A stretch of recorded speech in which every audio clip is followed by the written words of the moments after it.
எல்லாருக்கும் வணக்கம். ராஜம்மா சமையல். இன்றைக்கி வந்து பொரி உப்புமா பண்ண போகிறோங்க. இது வந்து 1 கிலோ. அதுக்கு தேவையான பொருட்கள் எல்லாம் அதை வச்சுருக்கேன். பொரியை வந்து இதில் எடுத்துகிட்டு இருக்காங்க. இதில் தண்ணி ஊற்றணும். முழுகிற மாதிரி தண்ணி ஊற்றணும்.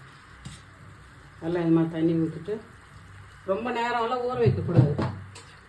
பொரி வந்து ரொம்ப நமுத்து போயிடும். அதனால் ஸ்பீடாக டக்கு தண்ணி ஊற்றிட்டு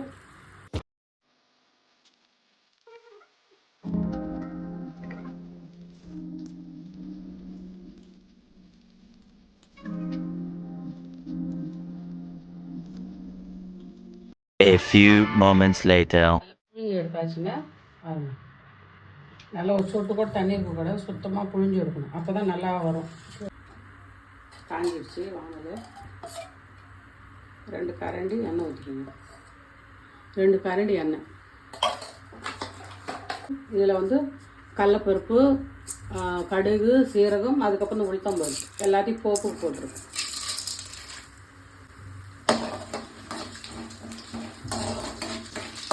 நல்லா பொரிச்சிருச்சுங்க. இப்போ வந்து வெங்காயம் போடணும்.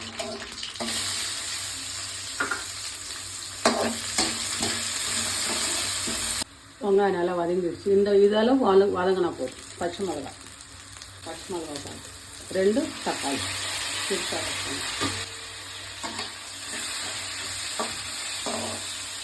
கருவேப்பிலை,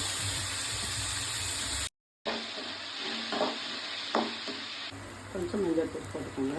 மஞ்சள்தூள், மிளகாத்தூள் 2 டீஸ்பூன் போட்டு இந்த மாதிரி நல்லா வளர்க்கணும். தீய விடாமல் பார்த்துக்கணும். ஒரு சிட்டிகை பெருங்காயம், ஒரு கிளாஸ் தண்ணி.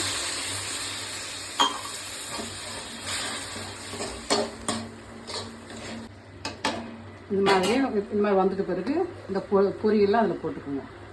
ஆந்திரா சைடு வந்து உக்கானின்னு சொல்லுவாங்க. நம்ம வந்து பொரி உப்பான்னு சொல்லுவோம். அவங்கெல்லாம் வந்து டெய்லி செஞ்சு சாப்பிடுவாங்க. இந்த மாதிரி ஃபுல்லாக எல்லாத்துக்கும் கலந்துக்கணும். பாருங்க, நல்லா கலர் விட்டுருக்கேன். பார்த்துக்கோங்க. அது வருஷக்கடலைத்தூள். இது கம்பல்சரி வருஷக்கடலைத்தூள் லாஸ்ட்டில் போட்டுக்கோங்க. எப்படின்னா அது நல்லா மனமாகவும் இருக்கும். அந்த இது வந்து உடையாது. உங்களுக்கு பொரி நல்லாயிருக்கும். கிரிப்பாக இருக்கும். அப்படியே உடையாத அளவுக்கு நல்லா இந்த மாதிரி போட்டுக்கிட்டு கலந்துக்கணும். பொரி உப்புமா பிடிச்சவங்க லைக் பண்ணுங்கள், ஷேர் பண்ணுங்கள், சப்ஸ்கிரைப் பண்ணுங்கள். இது கண்டிப்பாக வந்து ஆந்திரா தான். இது ஆந்திராவுடைய இது. நான் எங்கள் வீட்டில் அடிக்கடி நாங்கள் செஞ்சு சாப்பிடுவோம். இது அதான் உங்களுக்கு வச்சுருக்கேன்.